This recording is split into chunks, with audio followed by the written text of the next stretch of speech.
Welcome. What's up, Grant, Mr. Miyagi? Hello. I had to bring something super authentic back, so.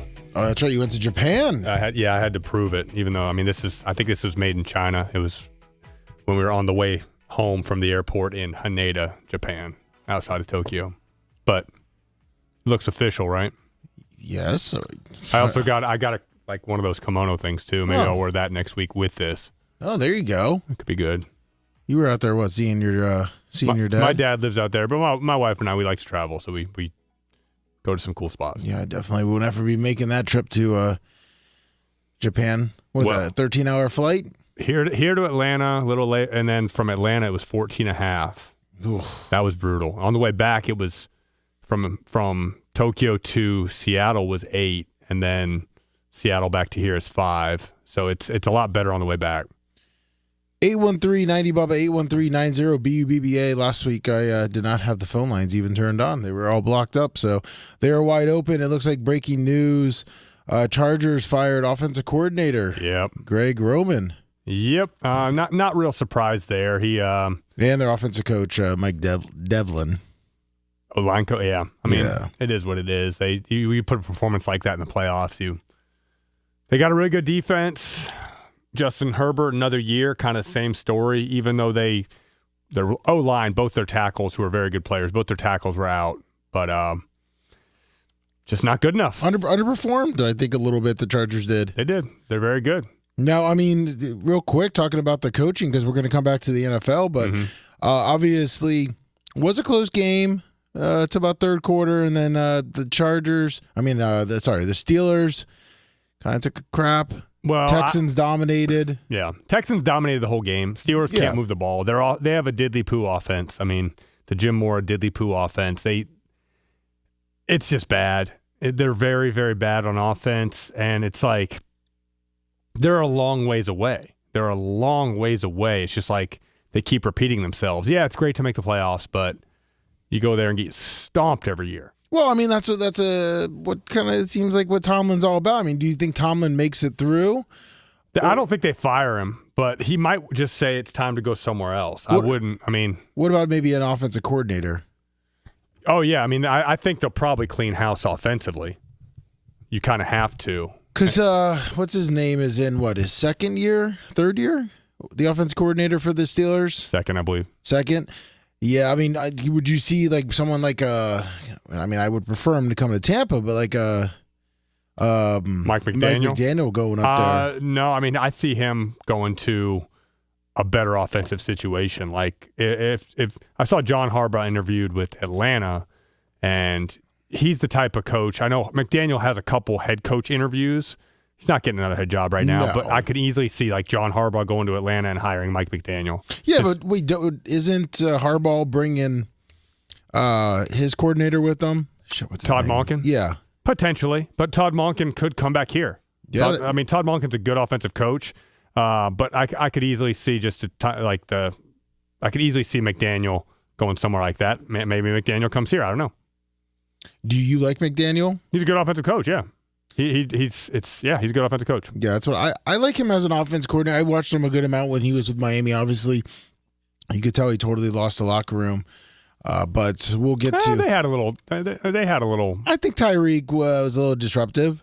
Oh, for sure. The minute it was Tyreek was kind of like A Brown. Yeah. And once he went down, you just saw the Dolphins just roll. They played a lot better without him. Exactly. Well, they were able to spread it around a little bit better, but. That's the NFL. We're going to talk about college football first. Man. And absolutely, you told me about something earlier. I was like, man, Indiana just dominated. It was incredible.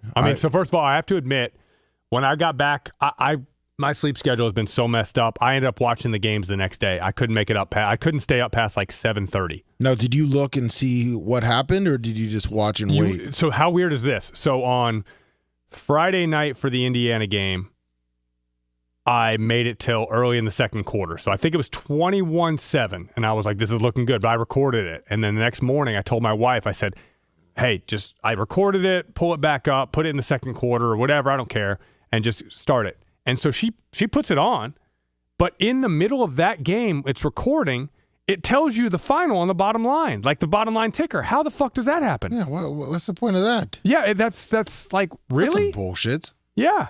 So at that point, I was just like, holy shit, 56-22? Yeah, that's unreal. You know what I liked is that they didn't get off the throat. They kept going for it. Which is great, but dude, you risk getting your star players hurt. Yeah, you do to a point. Yes, that is correct. But also, you know what? You just never know what happens. Correct. You want to play 100% all the time. You do. But I mean, yeah. And you're always at risk. 239. Well, yeah, that's true. 239. Hey, Lummy, what's up, buddy? Hey, Mike, how's it going? All right. Hey, somebody asked Bubba today what his prediction. What would you and Grant's prediction for who makes the Super Bowl, and if those teams make it, who wins it? I'll listen. Thanks, Mike. Thanks for the call. So, who's your prediction?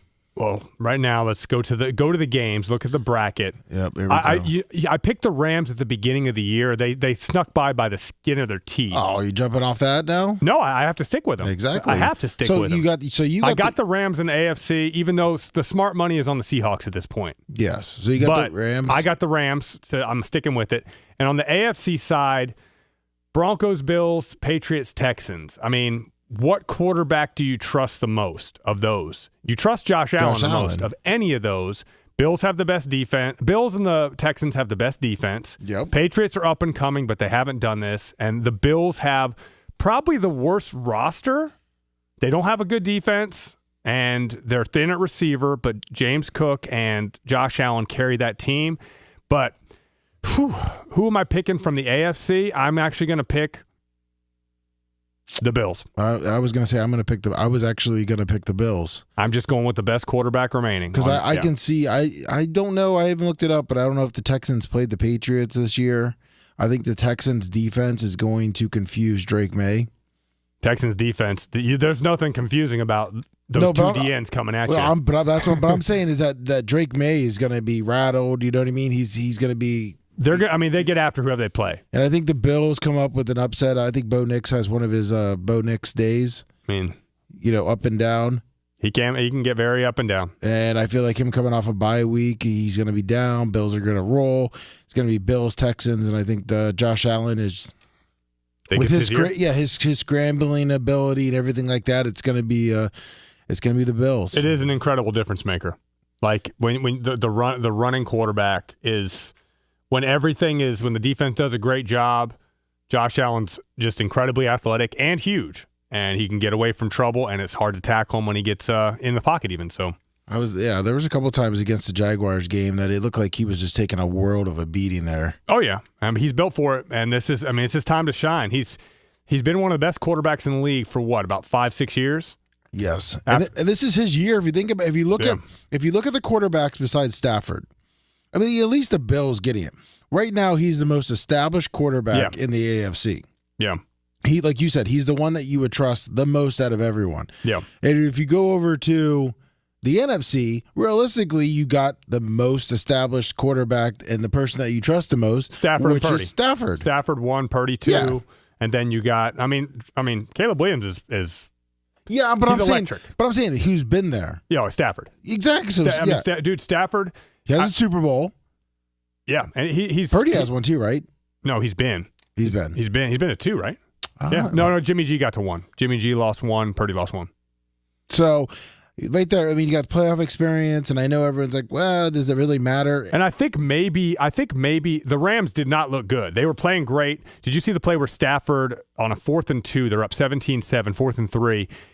At like the +20, he scrambles and throws it when he could have ran it easily. Yeah. Well, and that turned the whole game around. It was about to be 24-7, and Rams go down and score 17-14. The whole game turned. But I think the Rams were really good all year. Maybe the Panthers are just kind of their kryptonite, and they got by their kryptonite. You know what I mean? See, I feel like the Panthers are that team that's still young and learning that they play up they're up and down. I mean, they were playing better, obviously. Bryce Young played well. Yeah. He played well. They picked up his 5th-year option. Yeah, they played well. They did already? Yeah. They already did. Yeah. I mean, it's a cheap option in terms of quarterback. I thought, I don't know who was doing that game, but they said that Bryce Young should not sign a $50 million deal. If he really is serious about winning, give him a 5-year, $150.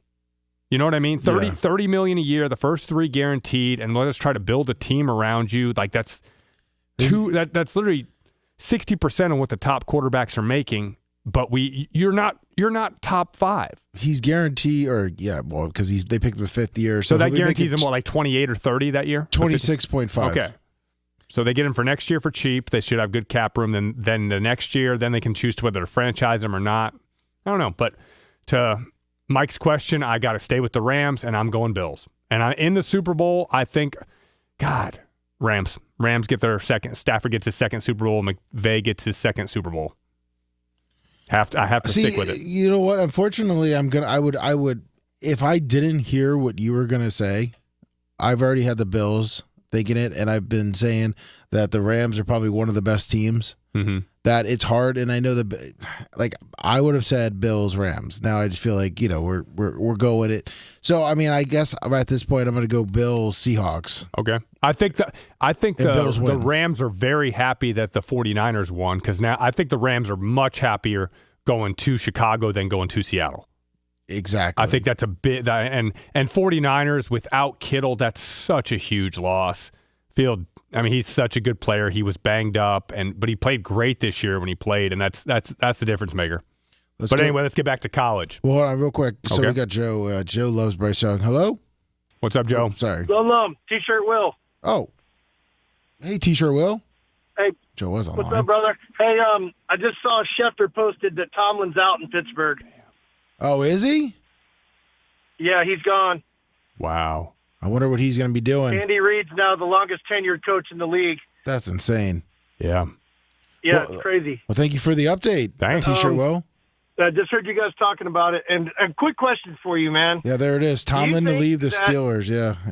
Let me shut up and let him talk. Sorry, I'm just breaking on ESPN. Tomlin to leave Steelers after 19 years. It's confirmed.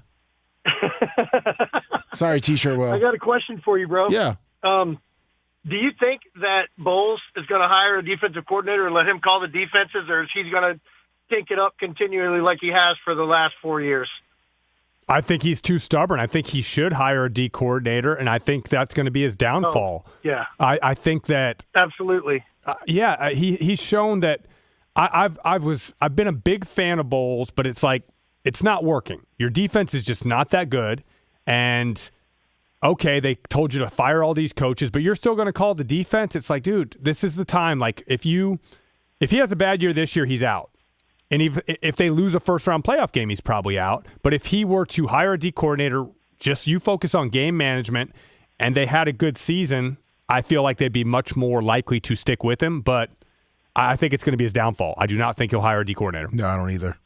I'm agreeing with you on that. I wish he would, but I don't think he's going to. Agree. And this was his 4th year. He won 3 division titles. I was very happy with him.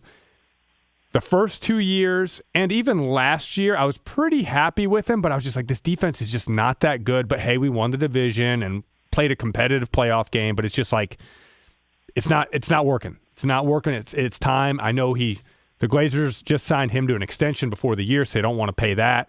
So they're going to give him this next year, but I think he's not going to hire a D coordinator, and I think it's going to be his downfall. Agreed. Thank you, Thanks, boys. Thanks, Teacher Will. Enjoy the show. Thank you. All right, let's go to Joe real quick. Here's Joe. Joe. Then we'll go to college football. Joe. You there, Joe? Yeah. Hey, what's up, Joe? It's nice to hear from you guys. Happy New Year, Joe. Last week, but the phones were busied out. Happy New Year to both of you. Happy New Year. So I was calling to break the news about Tomlin, but then you hung up on me for some reason. I hit the button and it wasn't you. I was coming to you because we were talking about jump on that one. Yeah, I was coming to you because we were talking about Bryce Young because I know how much you like Bryce Young. I love Bryce Young. He played so well. much. He played That's why he was so good in that last playoff game. They had me believing he was going to win. They were there. They were right there. They were right there. Dude, you're not kidding. It was crazy. All the playoff games have been so good. Yeah. But now that we got this Mike Tomlin situation, do we think he's going to take the next season off, or do you think he's going to jump into TV?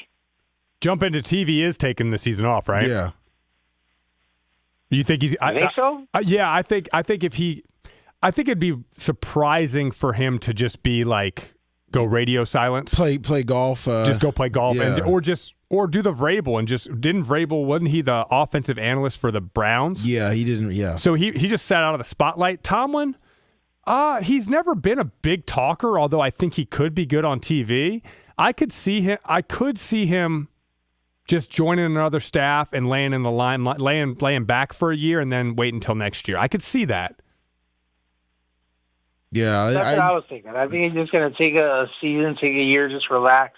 Yeah, and then he's got options after that. I mean, he could literally go coach anywhere he wanted to. Anyways, there's so many openings. Mike McCarthy had his interview with the Giants today. Remember we were talking about that about a month ago? Yep. And what was it? Jackson Dart was caught on the hot mic saying Harbaugh or Stefanski. But again, Mike McCarthy's a very good offensive mind for the young quarterback. That makes sense there. Stefanski was interviewing with Baltimore, I believe, a couple days ago. Stefanski's a good coach. It's just he never had good quarterbacks. And even Harbaugh, he wants to interview with the Giants now. Yeah, but listen, the Giants are like like one of your original teams, right? The Giants, those that's just a big time job, right? In the NFL, that's your Notre Dame, that's your Alabama, that's your Ohio State. That's one of those jobs. It doesn't matter how bad they are. It's the freaking Giants. And I hate to say it, guys, but I disagree with your Super Bowl picks. I mean, the Rams, that's a non sequitur. We know that's going to be locked in. But as far as the Bills go, I think the Bills are going to lose to the Patriots, and the Patriots are going to get up in there. I mean, I wouldn't be mad at it. I would not be mad at it. But you got the Bills beating the Broncos then. Yeah, they're going to have to. Yeah, so you got the Bills Patriots in Foxborough for the AFC Championship. Berto Perez, $20. So you pretty much have a rematch of the Super Bowl from what 2000 and what was that 2001? Patriots ran. That was the most boring Super Bowl ever. Remember? Sure was. What was it? 13-3 or something? 10-3. Yeah, Who scored the only touchdown in that game? Do you know, Joe? Marshall Faulk? No, can't be. Torrey Holt? Joe, you're no, I don't. It's a Rams. I'm going to be honest with you. I wasn't watching football then. All right. How old are you, Joe? Well, you said 13-10, right? I'm 46. Okay, so that was McVay. McVay lost that Super Bowl. So that Lummy, you're saying like Torrey Holt and Marshall Faulk. You're talking 25 years ago. I'm talking. It was like 8 years ago. Yeah, but who did Brady beat? The Rams quarterback. The first year that the Patriots won, wasn't the Rams in there? Oh, that was Kurt Warner. I'm talking about the. I know. I'm just saying. I was saying about we're that talking rematch. Totally different. Super exactly. Bowls. Big East 7-3-7-5-25. Cobra Kai in the house. Yes, that is Grant. Yeah, sorry, Grant. I was talking about the first Super Bowl when they played. That's what I was going back for. Okay. Well, I'm talking about the second. I'm talking about the most recent. I gotcha. Where I think it was 10-3, and that was Jared Goff versus Tom Brady. Hideous Super Bowl. The only touchdown was by a Georgia running back. Who was it? Oh, Todd Gurley. Nope. Who was the other one then? Sony Michel for the Patriots. Oh. I would have never got that right. Damn, Georgia's got a lot of... Georgia's had some running backs. Yeah, exactly. Yeah, they've had a ton. They got Swift now, too. Yep. So... the last thing I want to talk about, guys, is I don't think there's any question who's going to win the college football national championship. I hope you're right, man. I mean, this would be the Cinderella story. Like, just this has to fit. They have to finish this. They have to, and they're better. They're a better team. But the equalizers are turnovers and penalties, right? And Indiana's been great in both. God, please finish this. This would be amazing. This would be the most incredible football championship, like most unprecedented that I can remember. Yeah, I have to agree. You know what I kind of like about it, too, is that, you know what, Indiana, and I know this is going to sound weird and maybe I'm going to sound dumb, but Miami, I feel like this is like Miami in the early 80s, when Miami kind of came out of nowhere and no one was taking them serious. With Howard? Yep, it was Schnellenberger, and they just absolutely ran the table. And now you got Indiana coming through, and you got Miami is kind of established. You know what I mean? But Well, Cristobal's run at Miami has been like, I think first year 5-7, second year was like 7-6, then last year was 10-3. And then this, like, it's been, he's built the team the right way, and you've seen the improvement all the way. And I give Cristobal a lot of shit because his game management in the past has been just terrible. But he's built a really good team. He deserves a ton of credit for building what are the best positions on the field, offensive and defensive line. Yeah, and they got some monsters there. Yeah, they've got great. I mean, even Huners was saying that Francis Moaga is really good. And you know how hard it is to get Huners to say something good. I was going to say, he doesn't say anything positive. Yeah. He thinks like 2/3 of the guys that go to the Canton are bad. Yeah, I know. Yeah, he's a critic, man. Hey, the first game I watched was the first playoff game I watched with Miami. Mm-hmm. I really didn't think they were going to win, and they just absolutely crushed. So the Texas A&M game, or are you talking Ohio State? I'm talking Ohio State. Okay, yeah, they played great in that game. I mean, the Texas A&M game was no idea. Texas A&M was 30-mile-an-hour winds, and it was kind of a nightmare offensively. Yeah, and they were trying to kick field goals. Yeah, and they could. It was just they get a pass for the offensive performance there, but then they played great against Ohio State. They played great against Ole Miss, and he's built a really good team. But I just hope Indiana finishes it out. All right, Joe. So this is incredible, guys. I'm going to close with this. I wasn't into sports at all, and somebody turned me on to Pat McAfee. He's awesome. And I decided to start watching him, even though I didn't want to, but I did. And then he got me into everything. He opened the door with Tyrese Halliburton at the end of the last year's playoffs. And obviously Game 7 was sad, but I was watching all the playoff games before that, and I was in awe. Like, it was so exciting, and it was so much fun. So then football season started, and, of course, that's where Pat McAfee really strong. He really loves football more than anything else. His energy's unmatched. And I just started watching college football and all the NFL games, and every game this season I watched. Every college game, I watched every. I love it. Because I got this Iggy where I could watch any game, anytime, from anywhere.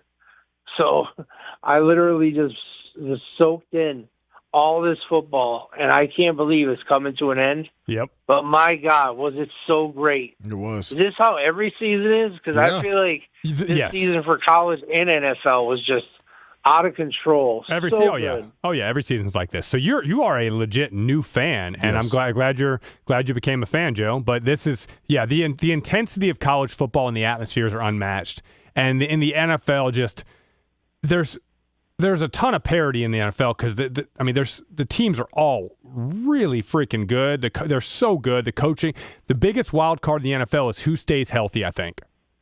Who stays healthy? A lot of injuries, man. Every game, lots and lots of injuries. Yep, and every year we go back to that Bucs year.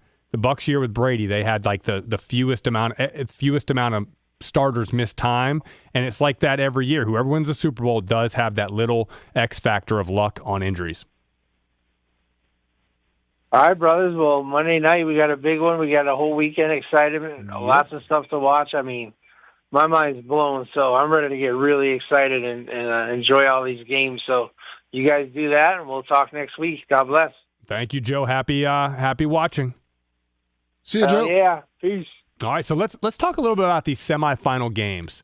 On Thursday, the Ole Miss-Miami game. Great game. Great game. I mean, Trinidad Chambliss is really good. He's really, really good. He scored with a little bit too much time on the clock, and Miami, what was it, like a 15-play, 75-yard drive to get him in the final? Yes. I mean, that's beautiful. They held the ball for 41 minutes. It was perfect on Carson Beck at the other to pull it down. Yeah. You could see how tired they were. The D-line of Miami.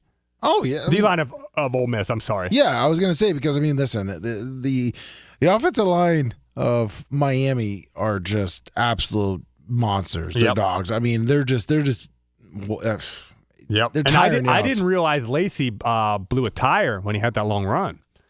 I didn't realize it till the next day. I thought he was just kind of showboating a little bit, but he tweaked his hammy and he only got 11 carries. Yeah, 11 carries for 103 and a touchdown. But Miami's identity, if you look at Mark Fletcher is a really good running back, right? 6'2", 235. He's an NFL back. He's already said he's coming back, but he is an NFL caliber running back, and they're finally just like feeding him. Look, I'll tell you his carries for the year. Beginning of the year. 199 carries this year. Yeah, which is not a ton. 1,080 yards, 10 TDs. In the playoffs, 17, 19, 22, plus he's a good receiver. He only had 20-plus carries twice in the regular season, but he's becoming a load, man, and they're doing a great job. And Tony's a great blocker as well. He's a dynamic. You see their 2 losses? Look at his carries. 8. I mean, 16's not bad, but still. Yeah. But, yeah, he didn't get the ball against Louisville. They got back through 4 picks. Yeah. But Mark Fletcher, the way Miami plays now, their identity is they're playing pro-style offense. And of the 4 teams, of the 4 teams in the Final Four, Miami is the most pro-style for sure. But they got to go against a buzzsaw. But hats off to Ole Miss for handling all the Lane Kiffin stuff. And this is the exact team they were. They were a great offense. They deserved to be in the Final Four. They just didn't quite have enough defense. Pete Golding, good luck to you next year. 3rd game of the season is LSU. I can't wait for that game. Oh, man, it'd be awesome. My mind just got blown on that one again because I heard it earlier in the year, and that one just like brought me back to being like, man, I wish that was. I can't wait to see that. But also, so you see, Chambliss got his waiver denied. Did he?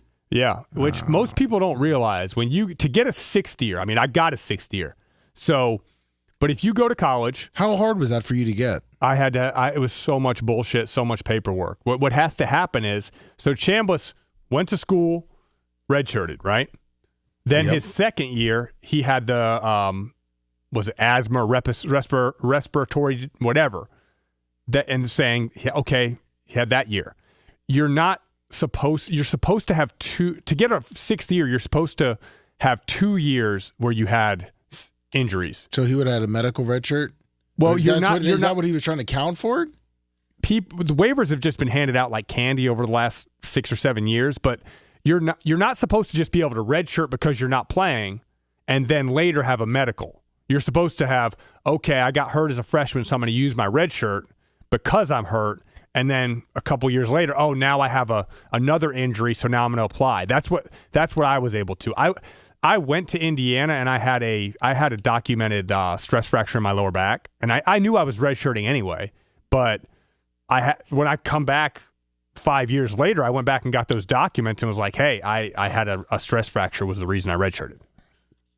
Even though I knew I was going to, but you had to have the documentation. So I don't think he doesn't have a documented reason for the first year, and it sucks. But because he is, I also saw a mock draft with John Mateer ahead of him. Really? Is that like that's ridiculous? There's nothing Mateer does better than Chambliss. Not one thing. Chambliss is. I don't know how he gets out of the 2nd round as a quarterback. Well, he said he's appealing it. It looks like he's going to appeal it to the NCAA. I just don't see how it. No.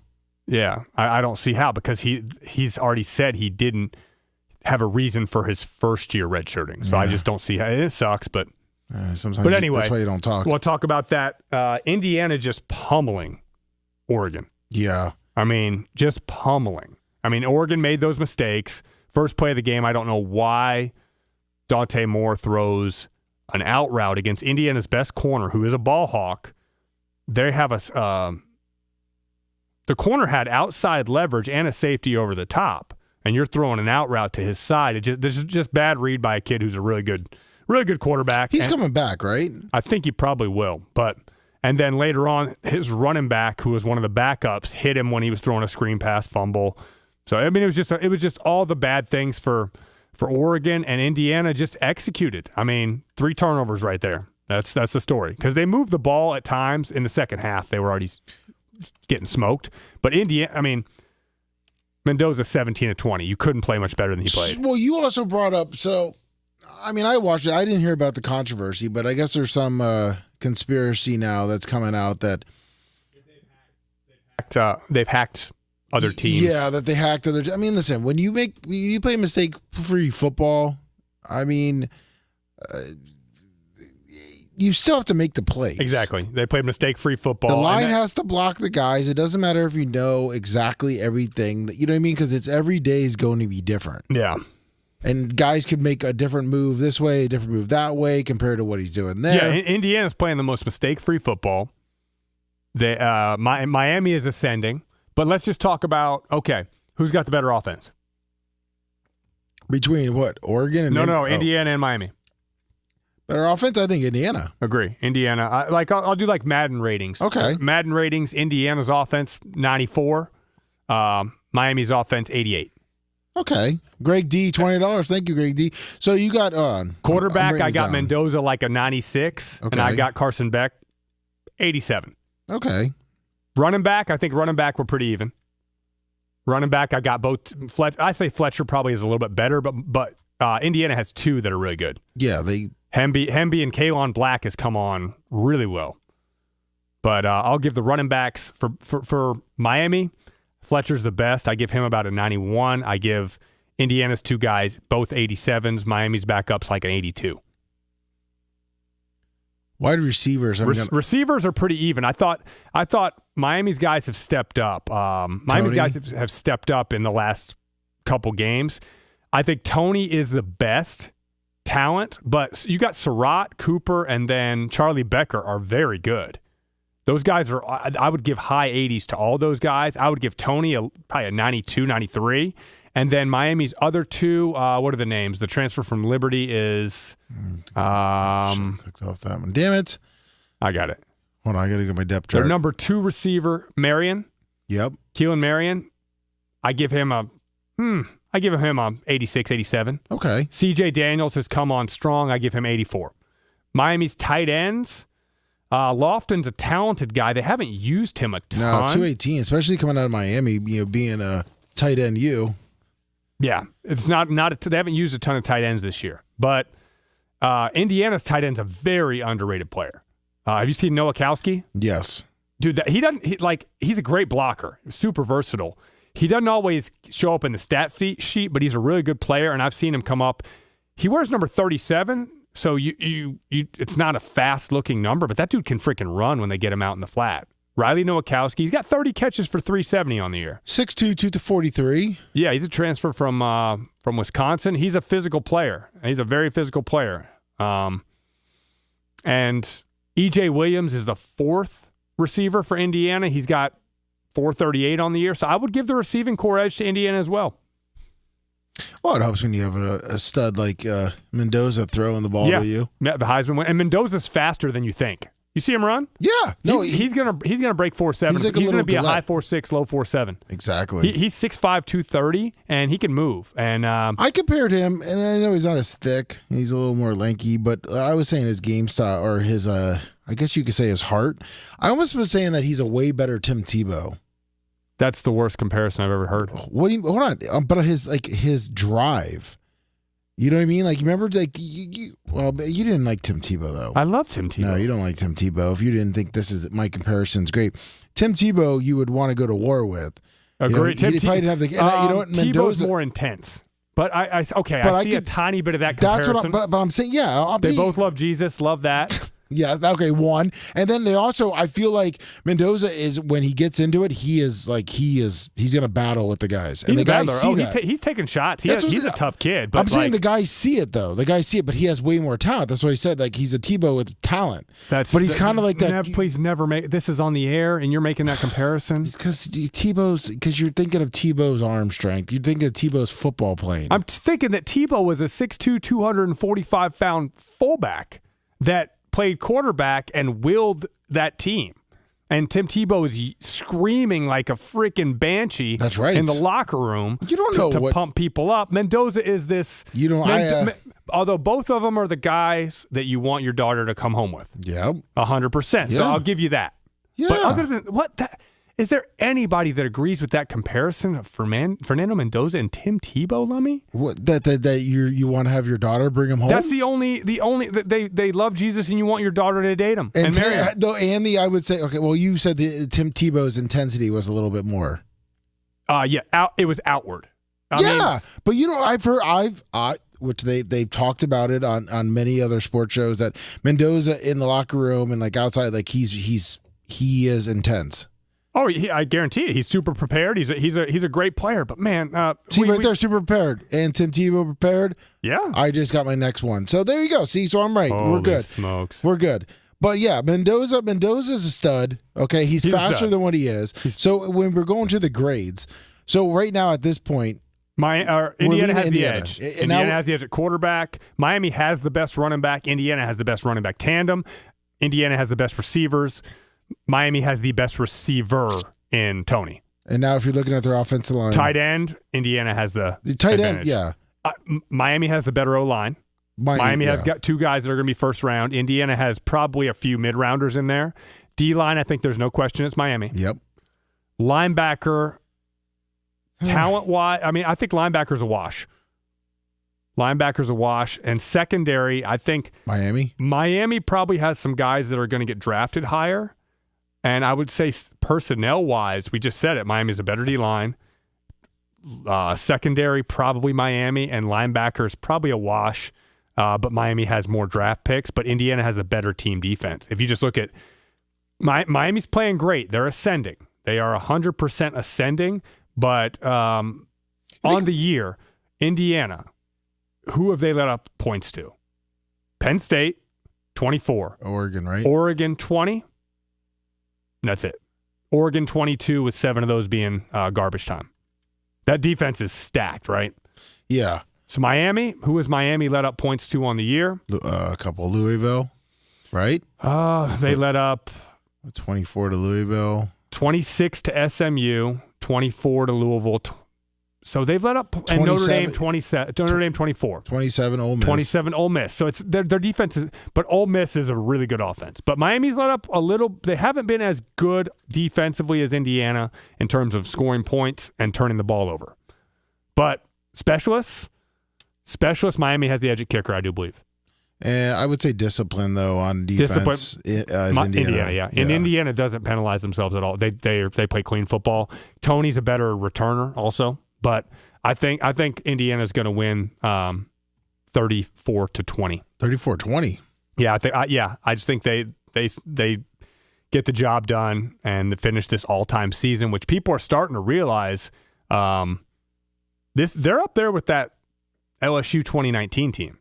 If they can finish this off, this is one of the best teams in college football history. If they can finish off this run, yeah, they'd be 16-0. Yeah, which is a first. Exactly. With a couple 15-0.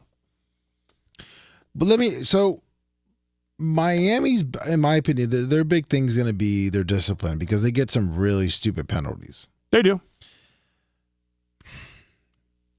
What do you think? I want to break this down. I think Beck makes a few mistakes. That's what. Okay, so I was going to say, if you want to break it down, I'm not going to hate on Carson Beck because plenty of people have, and I have too, about how he doesn't play great in big games. He's played the last 2 games. He's played very, very well. Got them in this position, but I just think Indiana's defense. Indiana is. If you read articles about Bryant Haynes, their D coordinator, who I actually played with in the Ohio North-South All-Star game.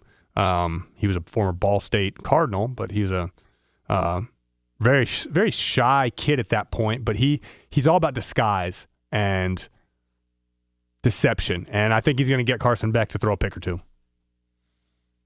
All right, so that's why I was going to break it down. What do you think the stat line for Carson Beck and Mendoza is going to be?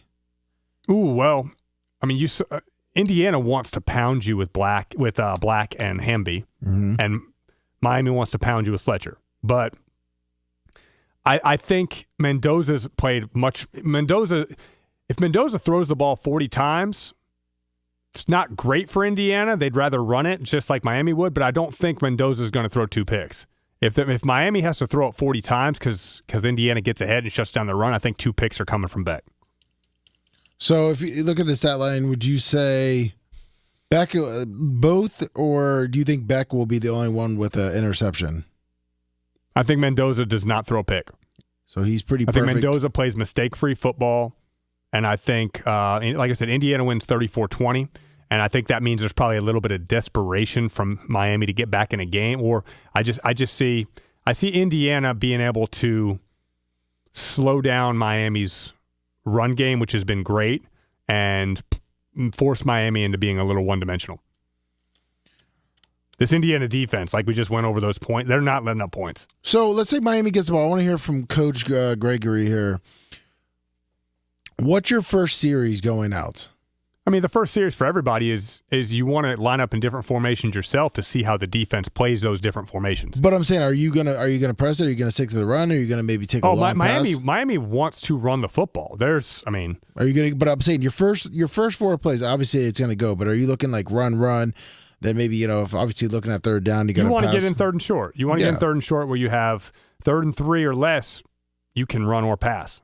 So you're not coming out first play saying, let's just try to, kind of break their back and go deep. I wouldn't be surprised if they go a 7 or 8 man protection and play action. But, I mean, I think they're probably going to be a short pass or a run. Do you think it's going to be a high score? Jeff Coy says, do you think it's going to be a high-scoring game or a blowout? 34-20, I think it's going to be competitive, but I don't think Indiana – all right. I do not think it's going to be a one-possession game in the final 8 minutes. How about that? I think Indiana is a better overall team. They're going to be able to wear Miami down and capitalize on Miami's mistakes, and Indiana makes fewer mistakes, not only turnovers, but penalties. So what's the over-under? Because I got 34-20, so 54. That I believe you're good. Yeah, 48 is the over and under. So I got over. With now the spread, we just went up to 8.5. I believe it did open up at 7.5. Yeah, open up 7.5. So that means Indiana's at 8.5 now. Money went up there. So I mean, you're covering both. Yeah. So I mean, there you go, Jeff Coy. I was gonna say, so I think. I think it's going to be 31-27.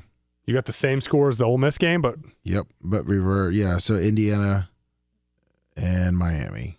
Indiana wins their first. But again, just talk about Indiana. They jumped on the scene last year, so it's not out of nowhere. But but the turnaround from being a Big Ten laughingstock to you see who they're getting in the transfer portal? This is now a destination. Which is crazy. It's wild. It is wild, and good for them, man. It just shows you what you can do with the money and the right coach. Cuban just gave them a boatload of money again. Didn't say how much, but said they'll be happier than last year. Yeah, that's good for them. They're trying to compete with that Texas Tech money. Yeah, they are. It's going to be tough. It is. And USF's had a great transfer portal so far, too. Oh, heck yeah. I mean, if you look at they're getting guys that have played well at the group of 5s, group of 6 schools, and also they're getting guys that are playing at Power 4s. They're not getting backups. It's a good mix. It's a very good mix. Because I follow K-State, obviously, really. K-State, the transfer portal is very similar. I've been very happy with what Colin Klein's done. We're getting players from all over the place, and I think I talked to Verpale last week, and he said that, man, we stormed the beaches, and he said they were almost done in the secondary, which is what he coaches, but they got a couple more in the last few days. It's crazy because you see, I was looking at it while I was at the doctor's. You saw that the transfer portal, Colorado's lost a ton. There's going to be a lot of turnover there. Yep. I think it's West Virginia is the other one. Yep. Florida State is one. Florida State's going all in on Ashton Daniels, who I think is a solid player, but that's what Norvell's trying to do to save his season. I don't think that's going to work well. You think Norvell is done after this year? If he doesn't, if he just has an average year? Yeah, he has to win. I think 7 might save him. 7 wins? Maybe. They gave him so much money after that undefeated year. Yeah. 7, they could at least sell that to their donors and say, hey, we got it back going. We're going to be all right. But below that, I think they're done. Yes, look, Ryan, they are ranking portals now. Yeah. USF is right there, right around the 25 mark. Which is nice because I never would have expected us there. I do, 100%. No. I'm saying, sorry, I should have said, I would have never expected that when the transfer portal started. Not this year. When it started 2-3 years ago. You know when I expected it? When? 2 months ago when all the Golesh rumors to Auburn, when you kind of knew Golesh was gone, when Higgins said we're the first non-Power 4 team to fully fund our roster. So that when they said that, I said, well, then you should. Rob Higgins, good job. This is what it should look like when you have the money you guys have. I guess, I said it wrong again. What I meant to say was a couple years ago when the transfer when they even made the transfer portal in existence. I mean, Tampa's awesome, dude. I know that. We live here. Yeah, but this should be a destination for kids. Like, you would think so. Yeah, when it doesn't work out somewhere else, this is a great place to go. Come to the Bay. Come to the Bay. That's what the slogan said. It was on the back of their helmets, right? Exactly. It's on their hats and it was on all their logos. You see LSU got Levitt? Yeah, which they wanted Damon Williams. I'm pretty sure that was the tampering issue, was Washington's quarterback, where they told him, hey, we'll pay you $1 million more. His agent fires him because he goes in the portal. He's going back to Washington. But Sam Levitt's a really good player. He was banged up a little bit this year. But they got their man, and I think they got a backup quarterback. They got a Mercer transfer who was I think he was the Jerry Rice Award for the top freshman in FCS. So that guy's coming in to be their backup, and I think they're still going to get one more, is what I read. What do you think of Michael Van Buren? He's very good. You excited about that? Extremely. I mean, I predicted that a month ago when you knew that LSU was going to sign a big time guy, but Van Buren. 2 years ago, so Jeff Lebby is a great quarterback guy, right? Yep. Jeff Lebby always has good quarterbacks. He got him in at Mississippi State on a really bad Mississippi State team. He showed flashes where I don't think he was SEC Freshman of the Year, but he was up there 2 years ago. Started on a bad team, put up respectable numbers on a bad team, and then last year when Nussmeier got hurt, he played pretty well. Look at his starts. He threw 8 touchdowns, 2 picks. And on a bad LSU offense. That offense was terrible. So I have high hopes for Michael Van Buren. I think this is going to be a great fit for him. Obviously, USF lost really good receivers. We lost Singleton, Koger, Neptune. We lost all the Byron Brown's receivers are at Auburn now. So we'll see who USF can get to catch the passes. But Van Buren's a good quarterback, and we got him for 2 years. So what do you think he's making the NIL? He's got, a quarterback of his caliber, starting experience in the SEC, decent numbers. I think he's got to be in the 1.5 to 2 range. No, that's not and bad. I think Luke Kromenek, the other quarterback that's in, I think he's probably in the 400 to 600 range. I just think USF can spend $2 million plus on their top 2 quarterbacks total. That's what you got to look at it as. How much money these other teams? It's not in the NFL. You got a $50 million quarterback and a $300 million salary cap, right? So you're spending 15 to 20% of your total cap room on quarterbacks, and in college it's the same thing. You got $20 million. It's nothing crazy to spend $4 to $5 million on a great quarterback. But USF is paying all these guys. If you're coming here, I would say the minimum is going to be in the 200,000 range. So on the NIL, right? This is one thing I want to ask you too. So, how many of the players on the roster are getting paid something? All of them. So all of them have to get something. What's the minimum? I don't know. I think that's where I'm very, very interested. And I would love to talk to somebody soon at USF to see exactly how they're doing it. And I would love to help them. I would love to help them allocate that money because, when you have this much money compared to the rest of the teams in your conference, you should be able to win this conference. And what I think is when we're signing Warren Lummox out of high school, do we sign him to a 1 year or 2 year or 3 year? I think you can differ. And so you don't know the minimum that they may be. I don't. I think it's got. I think I told you last week. I think you should, for most freshmen, you should have kind of like a base model of, hey, it's a 3 year, $300,000 deal, 80, then 100, then 120. That's so insane that they'd make that. It's crazy. But just think of the logics behind it. You have $20 million to spend on a football team. You have 85 scholarships. If everybody makes a minimum of $100K, you still have $12 million to pay all the best players, to pay your production. Yeah, but it's $20 million for all sports, right? Yes, but 90% of the money is going to football. Yeah. 90% of that money. So call it $18 million. So let's just say rewind it to when you were at USF. What would you think, what would you be making? Oh, shoot. Looking at Grothy would have been a $2 million quarterback because he was good. Yep. And I think I probably would have been in the $300,000 to $500,000 range as a backup because I played well in 2007, Yeah. And I went to K-State. I mean, I don't know. It's fun to think about, but it's like that's just what the numbers were. But I might have switched my major at that point until Horton signed me up for if the lower end was making $20,000. I mean, you don't think like some shithole like like on the scout team is making like $10,000? Every player that's on scholarship should be making $80 to $100 minimum. No, but I'm saying walk-ons because walk-ons have to make money too, right? I'm not sure. I wish, man. But this is one big. I think players should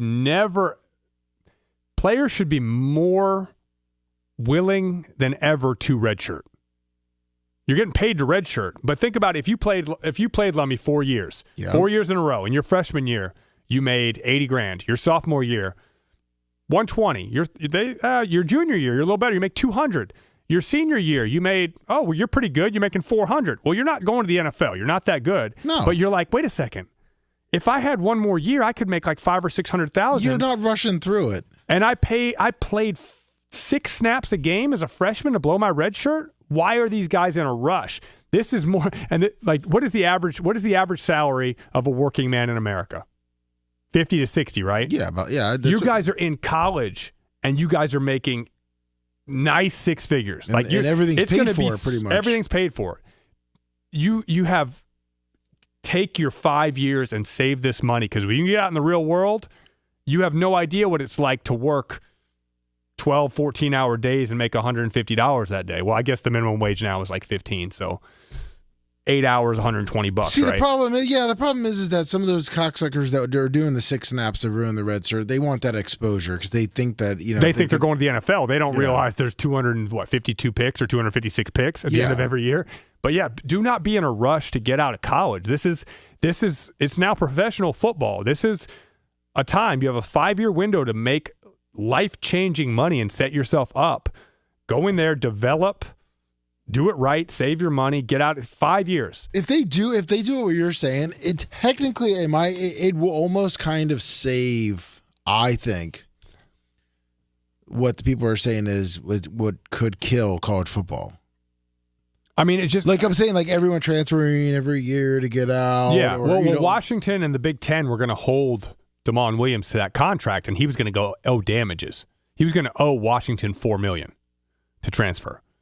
But I'm just saying, I think when you sign your freshman class, you're talking to all these recruits and like, hey, this is our baseline contract for freshmen. We want them on a 3-year contract, and obviously your bigger guys, maybe it's a huge recruit. You got offers from all these people. You've got offers of $200,000 to $300,000 a year. 4-star guy. Okay, we're going to give you $250,000, $300,000, $350,000. But these guys need to be on 3-year contracts coming into college, and they can't leave for 3 years. See, the whole thing is, I feel like, someone's going to find a problem with that. Someone's going to try to find a problem that, like, they should have they should be able to leave. Your coaching change. But also, exactly. Lummy, okay, I'm a coach, and we sign you to your deal. And after the first year, I say, hey, Lummox, we'll honor this deal. I just don't think you're going to play here. And if you want out of this contract, I will release you in the portal and talk glowingly about you to try to get you somewhere else. I think that needs we can release you from this contract if you want, but both sides have to sign off on it. Because I remember, I think it was T-Mac, right? Tyrone. From Michigan State. Michigan State. Remember, he was trying to transfer. He did. He got the waiver. Yeah. Yeah, that's what I'm saying. He had his waiver, and he had to like reason why he wanted to transfer. His mom was sick. Yeah, and he wanted to transfer closer. Yeah. So that was legitimate. Yeah. No, 100%. What I'm saying is that like there's reasons when you do it back then. Yeah. Now I feel like with a contract, it's almost got to be that strict. Mm-hmm. Like, but there also could be a situation where like a guy only wants to sign a 1-year deal, and he's like, "Hey, no, you mean like an 18-year-old freshman? 18-year-old. I only want a 1-year deal, and I want to go to the portal." And I would be like, I don't want to sign a freshman to a 1-year deal and then have to recruit you again. Yeah, Like, that's when you know you're not going to that college then. Correct. You know? Yeah. Correct. I think, but let's compromise on 2 because I want you to redshirt. I want you to redshirt for your benefit because, hey, if we do a great recruiting class every year of 20 guys and 4 of them make the NFL, I did great as a coach, right? Yeah. But 16 of them aren't going to the NFL and are going to be making $40,000 a year if they're lucky when they're done with college, the first job. So get in there, redshirt, save your money, go for 5 years. You know what's kind of what I think is kind of like what you're saying is like college basketball. Remember when it was one and done? Yeah. And Kentucky would, they just sat there and just recruited, and you still is. Well, and you haven't seen Kentucky really in the championship lately. But you know what I mean? The one and done, you knew that. It's like, okay, Kentucky, every kid there they think they're a one and done. Where these other programs are like, hey, 2-3 years, like we want to grow the program, developing. Yeah, exactly. I mean, I'm fine with both of it. That's what I'm saying. But you kind of know it, though, going into it. Yeah. And I feel like there's rules because it's like, well, you have to play at least 1 year. Then if you're good enough to go to the NBA, and Kentucky and the coaches that are at those other schools are like, well, we're just not going to touch those guys. Yeah. For a lot of times they didn't. Duke didn't for a while. And then they kind of realized, hey, we have to, and it's fine. Exactly. But like you're saying with the football, it's like, okay, that guy wants to sign a 1 year deal. Yeah. All right. Well, we'll go after a guy that wants to play here for 3 years. Yeah. And now I would say that, okay, if Florida signs a kid to a 3-year deal, and after 3 years, he's just okay. And now the guy wants to come to USF, and I view him as a starter for USF, and he is. I say, hey, you're a starting caliber receiver for us. I want to get you these next 2 years. He says, no, I only want 1. I'd be like, why is that? He goes, I want to do 1 year for 2 or 250, whatever the number is, and I want to prove it and then make more the next year. I'd be like, okay, I get that. And I would be more open to signing guys like that for 1 year who are like prove it deals. Yeah, and that's what you want. At that point, you're paying for – when you're signing guys out of the transfer portal that have played elsewhere, at that point, you're paying for production. Yeah. You're paying for expected starters, guys on the 2 deep. But I want these guys sitting down there on the scout team, redshirting. I want them – understanding our program. I mean, the nutrition programs, the money that is in these programs now, dude, develop. Indiana's got the oldest team in college football, right? Yes. They're pretty good. That extra year is doing them well. Well, that's what I hate, doing the comparison again, but that's what I always saw, with the NCAA. The teams that have been making it to the, 16 and the 8 are some of those teams that have the 3-4 year starters that developed, and they're a team. And one thing that I hated when the 2-3 years ago, when the transfer portal thing came, I even said, you're going to see these teams that have like 20, 30 guys come in, and they're all like high prospects, but you got to have that time to like be able to gel. Which Miami largely, I know that they've done very well in the transfer portal, but Cristobal has recruited very well, and they've got a lot of guys that have been with that program for a couple years. And that's why they're correct. Yeah, like I said, they went 5-7, 7-5, 10-3. They're like, it was a natural progression. He has his core. He does, and he's able to plug a couple guys here and there. He's not bringing in 22 fresh guys and plugging in 10 of them on each side of the ball. Correct. And expecting every lineman to know their calls. That's why I said, the big thing when Deion came into Colorado was like, oh, we're going to flip in, flip out. It's like, I know that, and I barely played, but I mean, you got to know what your guy next to you on the offensive line and how he's going to block a certain guy. Exactly. You got to know what you're doing. You got to know what they're doing, just like a quarterback and a receiver or a tight end. I got to know if I'm tackle, I'm looking at my guard, and we're supposed to pick up this guy. Hey, I know he's going to chip this way, and I can do this way. How do you pick up the twist? How do you all that stuff? If you and me right now go out and say, hey, let's go do a little pickup, and we're going to block a guy, I have no fucking clue how you're going to fucking block. I'm going to now have to watch you for a little bit. Probably the most relatable thing would be pickup basketball. Yeah. Pick up basketball. If you get a group of guys you actually know how they play, you understand how important it is to be able to anticipate what other guys are going to do. It's like that in football at each unit. Like, yeah. But yeah, the NIL stuff really fascinates me, and I know USF is doing well, and they're fully funded, which is huge. And the K-State, I know they got more money into the program this year to get some of these transfers, but like I said, I'm very interested to know When it calms down a little bit, I'll probably go over to USF and see if I can meet with those guys and just see if I can learn more about it. Yeah, I'm very interested in that. I wish you would have talked to me when Warsaw was here. I know. I definitely could have got you at least talking to him. Yeah, it's all right. I mean, he heard of you. He knew of you. Obviously, he knew of you. You were the quarterback during the alumni game. That was when I realized that my elbow was destroyed. I didn't have my fingers didn't work anymore. That's no good. We'll jump into the NFL here. Oh man, now obviously with Mike Tomlin being gone. Now Berto Perez, he did pay $20 for this question. What's going on with the Finns? Who do you think is going to be coaching there? Ooh, who's been interviewed so far? I believe they interviewed Harbaugh, right? Well, let's see here. Harbaugh's a good fit anywhere. He's a good coach. And now Tomlin's on the board. Will they interview Tomlin? Would you want to see that? Yeah. I don't want those. I don't want Harbaugh in Atlanta because I don't want the Bucs to have to go against Harbaugh. Let's see. Stefanski, Minner, Harbaugh. Who's in room? And then Tomlin. Tomlin quits. I mean, that was he stepped down. It's time. Yeah. He knew it was time to go. No, actually, let me ask him. Okay, so of those, if I'm a Dolphins fan, go up. Stefanski, Minner, Harbaugh. Well, you got to ask.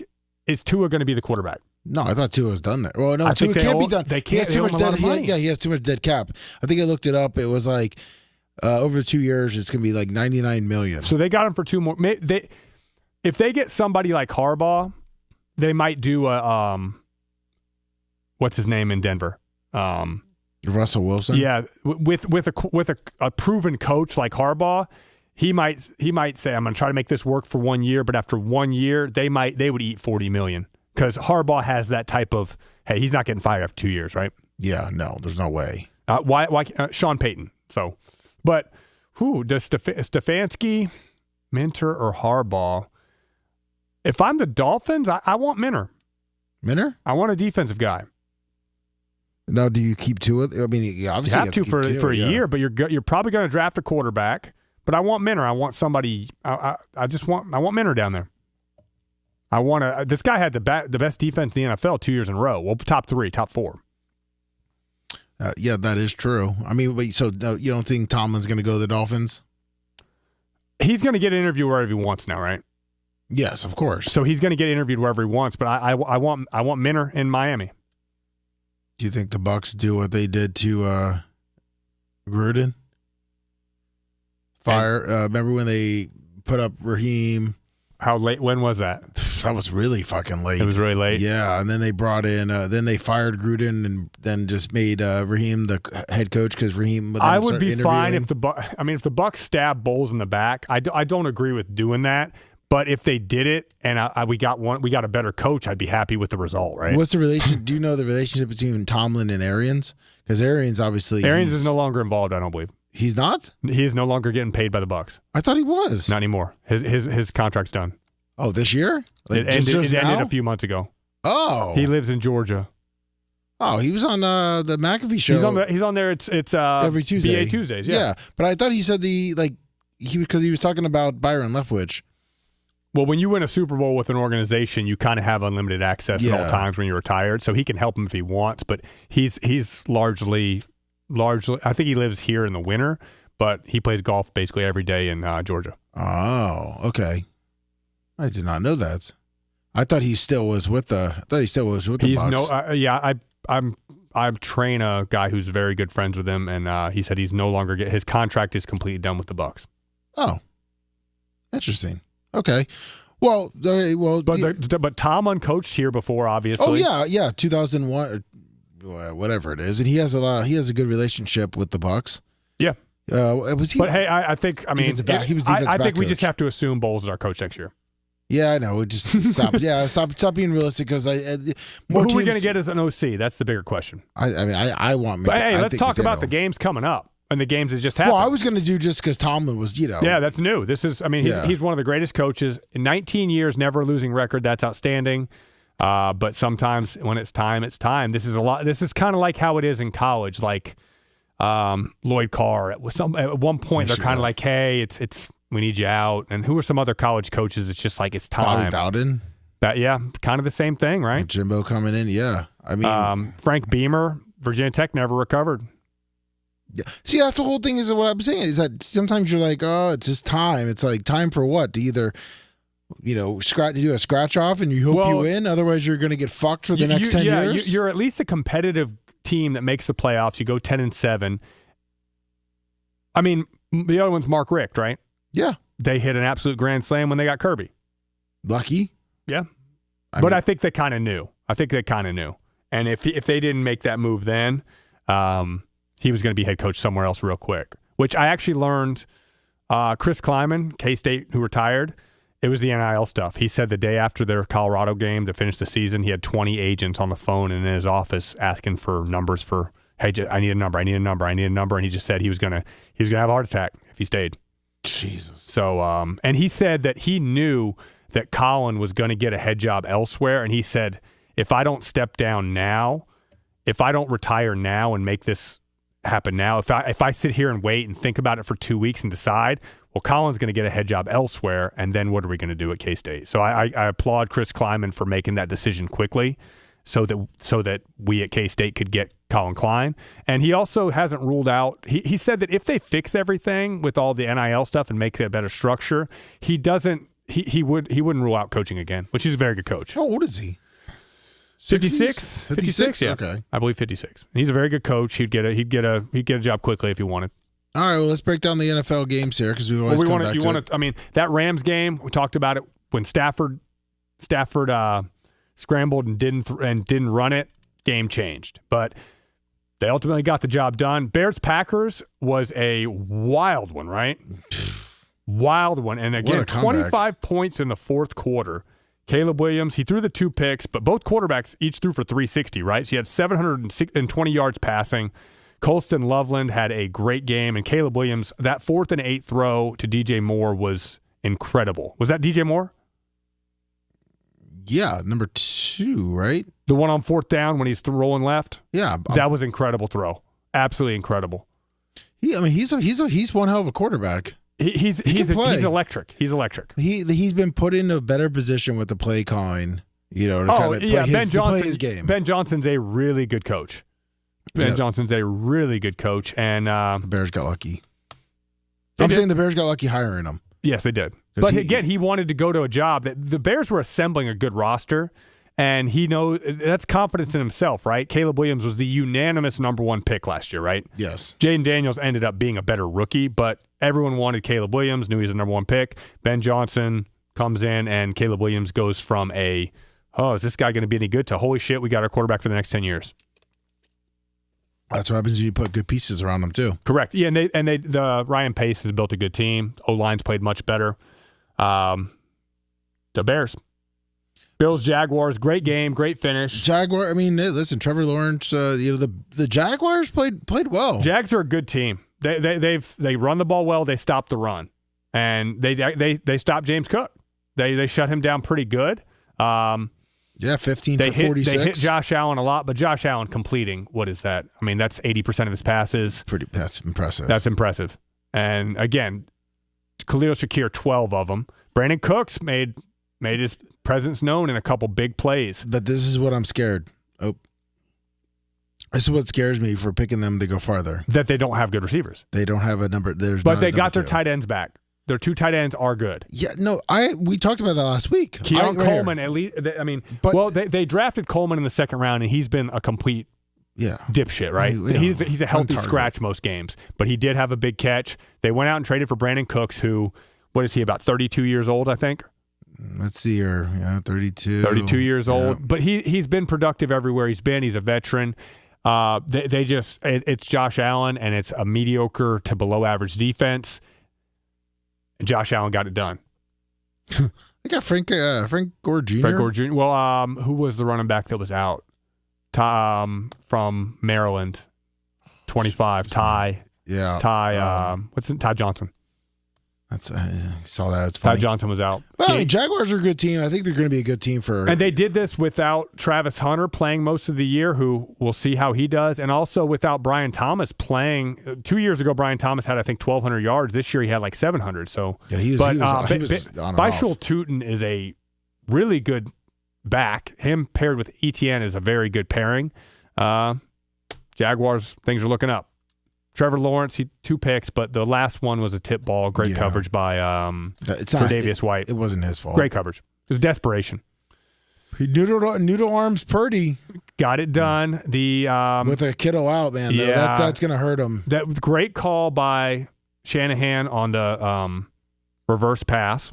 Great throw and great catch. That was beautiful. That got him back in the game. And then Purdy had a great scramble on the little Texas route by McCaffrey and had the other touchdown. And, 10 points through 3 quarters, but they scored 2 touchdowns in the fourth. And the Eagles did what the Eagles have looked like all year. They just were not a good team all year. They were up and down. And Saquon ran the ball fine, but their elementary A.J. Brown offense. dropped two balls. I think he's done. I think he's done with the Eagles. I agree. I agree. Done. He is going to get traded, and he'll command a hefty market. He's a really good player. He's an unbelievably talented guy, and they're going to fire their offensive coordinator. I would almost certainly say that too. The Phillies going to be too much to There's handle. no way he survives. I think the 49ers are pretty much done, though, with Kittle. I think Kittle is the glue that holds and helps. He's so good in the run game, Yeah, and exactly. What was his yards per catch on the year? Let's see here. Because when he came back, I know that when he was down, He missed quite a few games. for hamstring injury. Yeah. Because he broke that down. And they were bringing him back slow. Which is smart. Yeah. 'Cause They they knew- wanted him for the playoffs. Make our little run. Where are we at here? I got him. You got it? On the year, 57 for 628. So 11 yards. He had 11 yards per catch, 7 touchdowns. Yeah, but I thought his average per catch was higher. But that was only in how many games did he play? I'm going to say 10. 9, 10. He only, my Lord, this is the stat. He had 57 catches on 69 targets. Oh, wow. Yeah. But he was so integral in the running game. Oh, he's such a. He makes McCaffrey. Yeah. George Kittle is awesome. He is ultimate tight end. It's tough. It's going to be a tough. So next year he's pretty much done. It's tough to get back in 9 months from an Achilles. Yeah, because you don't want to rush that because our doctor that's on the show definitely will tell you because he was the team doctor for the Bucs too. Who was it? Who'd you have on here? Oh well, he's every Monday, Tuesday. Dr. Dan Diaco. Diaco. Oh, he's okay. Yeah. So and he says, once the Achilles, Achilles is rough. Yeah, I mean, because that hamstring injury was already making him favor, which is why probably the Achilles happened. Have you heard about the conspiracy out there? Yeah. We talked about that today. Actually, Did you? The power plant. I learned about that for the first time. But if their numbers really are that much higher than everybody else, it deserves some looking into. I mean, then we talked about when one Buck place is, next to the airport with the diesel fuel and all that kind of shit. So, in the Bucks, maybe that's why we were going 2-14 that many years in the 80s. But it is something to look into. I mean, big of a power grid. If you truly have an anomaly of soft tissue injuries like that, that like above standard deviation, right? If the 49ers have that many more on average than other teams, that's something that definitely has some traction. I think that was a rumor coming out from the training staff. So, who knows? Yeah. Exactly. Anyway, Herbert didn't get much help, and what the fuck? He didn't turn the ball over, but Patriots dominated that game. It was a 9-3 game in the fourth quarter. Very boring game. Yeah, I went to bed, but they dominated, and this is another stinker for Herbert in the playoffs where they just didn't throw 31 attempts for 159 is not good. No, and that's why, you know what? 2 people don't have their jobs today. Yep, correct. And it's kind of tough on the O-line coach when your 2 first-round tackles, Rashawn Slater, who was I believe he just before the year didn't he sign for basically Wirfs money? Yes. And then Joe Alt, who had a really good rookie year last year. What was his injury? It was a season-ending injury too, right? Was it knee? Was it knee too? I think so. So yeah, your 2 first-round tackles out, but let's see here. Drake May led the team in rushing. Here it is. Ankle. Sorry, ankle. Oh, okay. Oh, I thought it was a knee. So yeah, I mean, still ankle's pretty tough to come back from. Yeah, it is. But Patriots, Drake May, 17 of 29, 268, did throw a pick, but that's, he's completing some passes. He got a 48-yarder to Stevenson, 42 to Boutte, 28 to Hunter Henry. And then Efton Chisholm, do not even know where he played in college. Eastern Washington, rookie. All right. Oh, nice. Yeah, listen, they got the most coming out of all their players. Stevenson had a solid game. Henderson combined 19 carries, 80 yards, solid. They're two good backs that are different. They're very good. Stevenson's a hammer, and Henderson is fast as hell.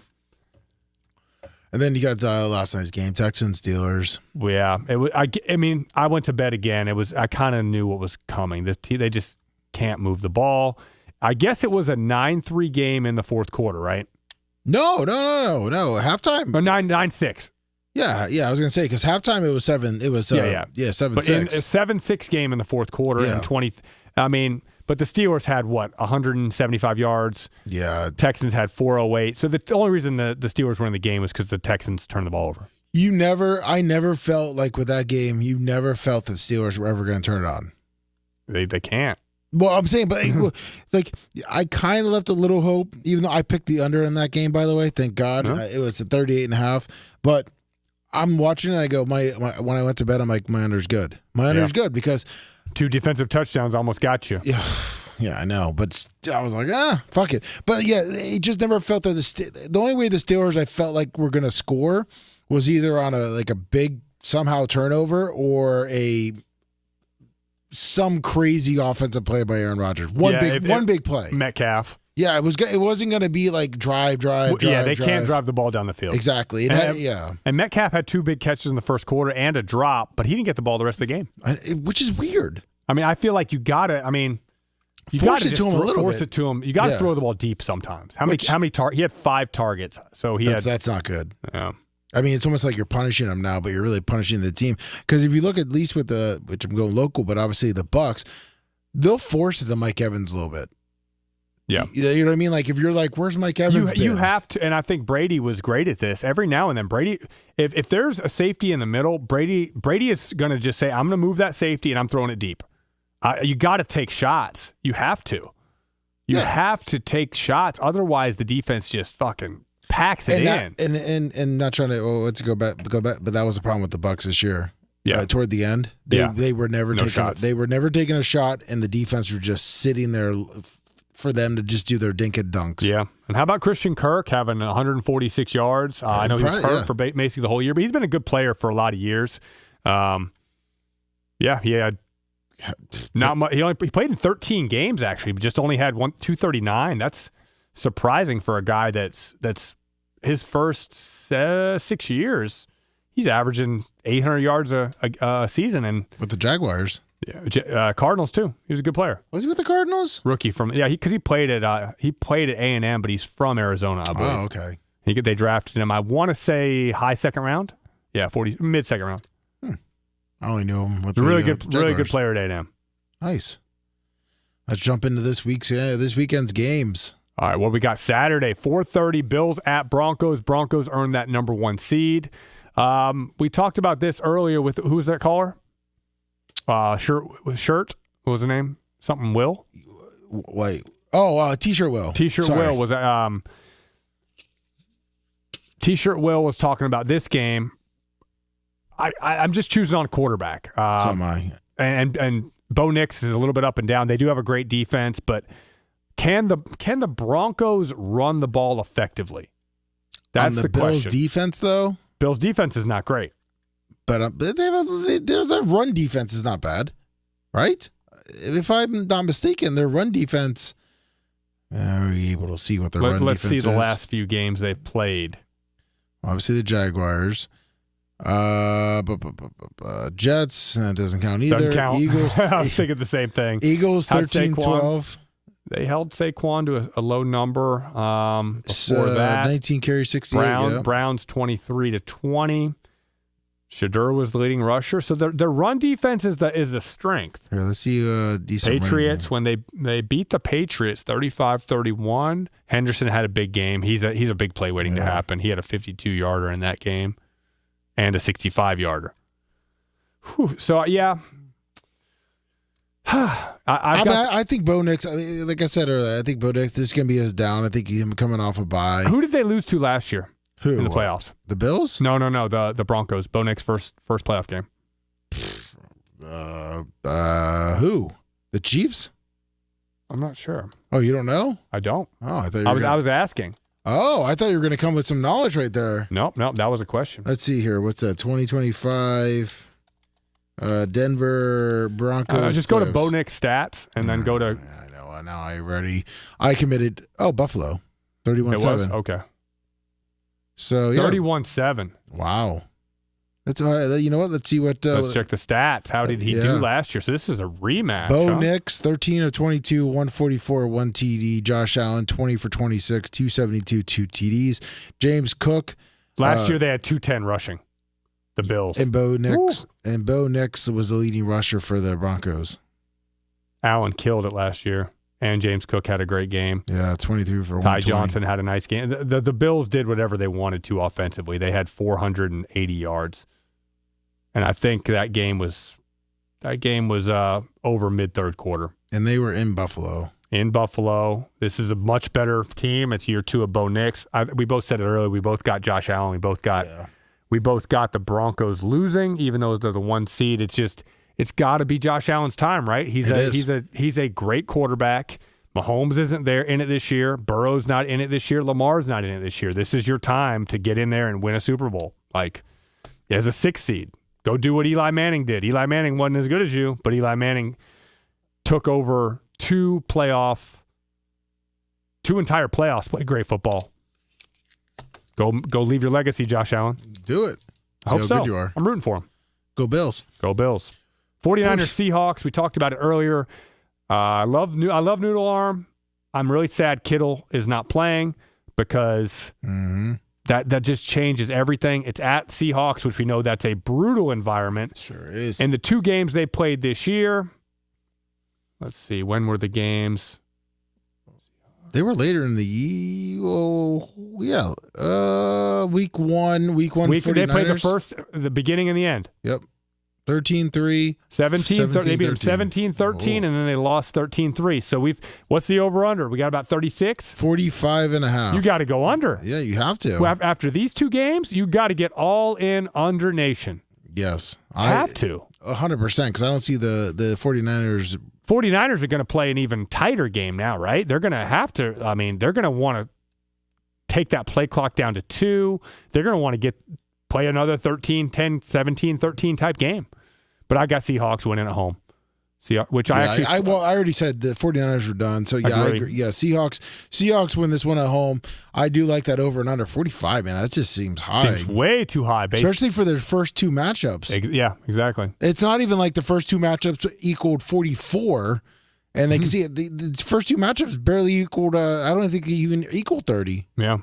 So, yeah, take the under on that one. Seahawks are 7.5. 48. It's going to be 48 degrees in Denver and 48 degrees in Seattle. So you got pretty nice weather out there. 7.5 for Seattle. Oof, That's bad for the 49ers. I almost think about taking the 49ers on 7.5 a touchdown. So Patriots, Texans at Patriots. 40.5 on that one. Whew. 35 degrees in Foxborough. This is going to be a defensive battle, I guess. Can the Patriots run the ball on this defense? Can Will Anderson and Danielle Hunter get after Drake May? Drake May's very athletic. He does move extremely well, so that makes it a little tougher. He's not a statue back there. He's a very good athlete. He had a 37-yard run last night, or 2 nights ago.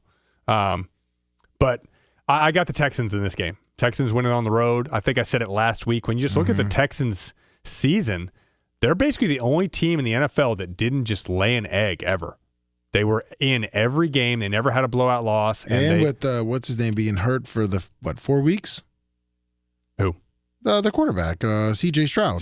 Davis Mills played well. I know, that's what I'm saying. He went 3-0 as a starter. But I'm saying, that's what I'm saying. Like, even during that time, they weathered that storm. Yeah, exactly. And that just shows. And how I got good the Texans. You got when you got pass rushers like that, you got a chance. Stingley's a great corner. They ran the ball well yesterday against the Steelers. Woody Marks, rookie running back from USC. Mississippi State before that, and Nick Chubb. I was happy. Nick Chubb had a 500-yard season coming back 2 years removed now from that horrible knee injury. All right, so the Patriots did not play the Texans because that's what I wanted to see. Did the Patriots offense has scored a lot of points? Yeah, but did they play anyone with good defense? A defense like that? I mean, who's the best defense they played? I guess the Browns. Yeah, the Browns. This Patriots offense has been I mean, look. I mean, against the Browns, 32-13. But I mean, realistically, it's hard to tell because at that point, the Browns' offense, the defense could have been totally worn out. This is, I mean, were they the best statistical points scored in the league? They had to be, right? Yeah, I got to look at the stats real quick, but they scored a lot of points.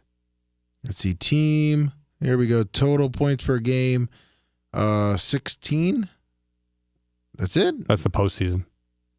Oh, shit. Sorry. There we go. 28. Where are the rankings? Of course. Why wouldn't it give me the rankings right here? 28's pretty fucking good. That's really good. Patriots. Well, the Bears, 445 yards per game is the leader. Whew. Team statistics were complete leaders. I'm letting you search that one. I mean, that's the key. The most key number on offense is points. You would think. I mean, I'm still going. My pick's Texans. I'm furious. Yeah, I'm picking the Texans also. I'm picking the Texans with the upset. But I did not realize the Patriots' offense was that good. But they have not played someone like the Texans, and I don't believe on the Browns because, like I said, the offense. I feel for the Browns, they did not help out their defense all year. But good thing for Myles Garrett. He didn't care. Real quick question for the last game. Let me ask Grant his thoughts on the Caleb throw on 4th and 8. Incredible. Rolling left, getting touched. I don't think that was incredible athleticism, arm strength, core strength to throw that ball. Great ball placement. The DB was in shock. The DB was in a good position. That was an incredible, incredible throw. There's about maybe 5 guys in the NFL that can make that throw, and he's one of them. And he did it in the most clutch. That was game, right? If he didn't make that play, that was game. You would think so. Yeah, that was game. So that was an incredible play and great performance. Rams Bears. Well, I mean, we both. That's a great finishing game, right? We both picked the Rams, but still, I mean, there should be a high scoring game. Yeah, I mean, there's a big opportunity. The Rams go into Soldier Field. 18 degrees. I finally got it, Lum. It's 18 degrees there. Yeah, nice. What was it? What do they? What was it? This year, 2025, Rams 31, Seattle 28, Detroit 28, Buffalo 28, New England 28, Dallas 28, Jacksonville 28. So you got the Rams were 2 points better than everybody else. Jeez. I mean, there's some decimals in there, 28.4, 28.3, 28.2. Yeah, but Big E makes a good point. Rams quarter is 1-9 in weather under 30 degrees. Stafford's been a dome quarterback his whole career, right? Yeah, and he played in Georgia, and he was born in Tampa.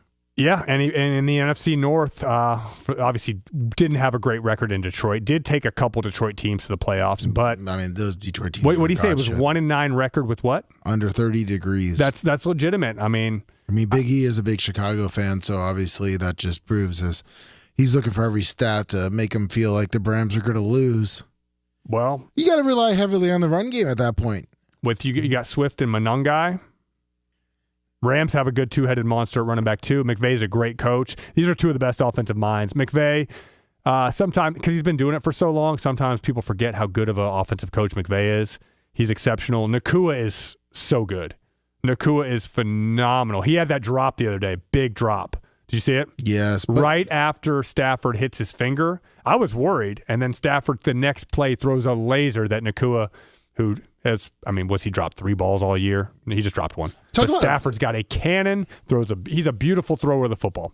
You know what I thought? Did you see? Well, I don't know if you saw it. Did you see Josh Allen just slam his hand into what was that, second quarter? I did not see that. He threw it, 2 fingers right into it. Man, he just battled right back. He's just like, oh, tough as shit. Listen, man, I'm sure you've hit many helmets on throwing. Yeah.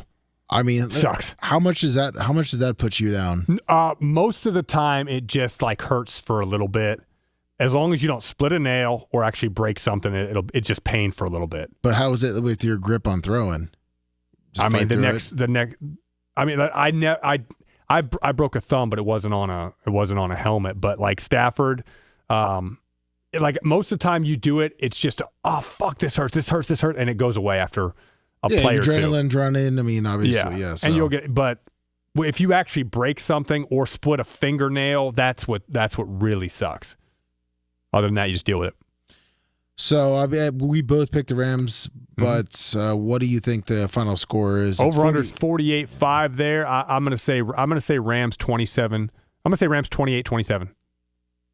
Oh, 1 point game. Yeah, and taking the over. So obviously you take the Rams. Yeah, I mean, listen, I'm thinking Rams at this point. I mean, even in the cold, I think it's gonna be 24-21, so I'm actually going on the under. But we got a great weekend of football, man. I'm excited. Very excited. I am excited. Very excited. Joe's excited, everyone. Thank you, everyone that listened. Grant, thank you. We'll be back next week. Next week. Oh, man, I can't wait to talk about that national championship game. We got the NFL playoffs. Go Hoosiers. Go Hoosiers. Finish this out. Finish it out, man. Be that first team, 16-0. Be legendary. Be legendary. This is amazing. It'd be like Indiana, man. They're the last team to... Didn't they win the basketball national championship undefeated, or the last team, right? Yes. With Bobby Knight? Will be the first in football. Look at that, Indiana. I never would have expected it. Thank you, everyone. We'll be back live tomorrow morning, 6 a.m. Sip.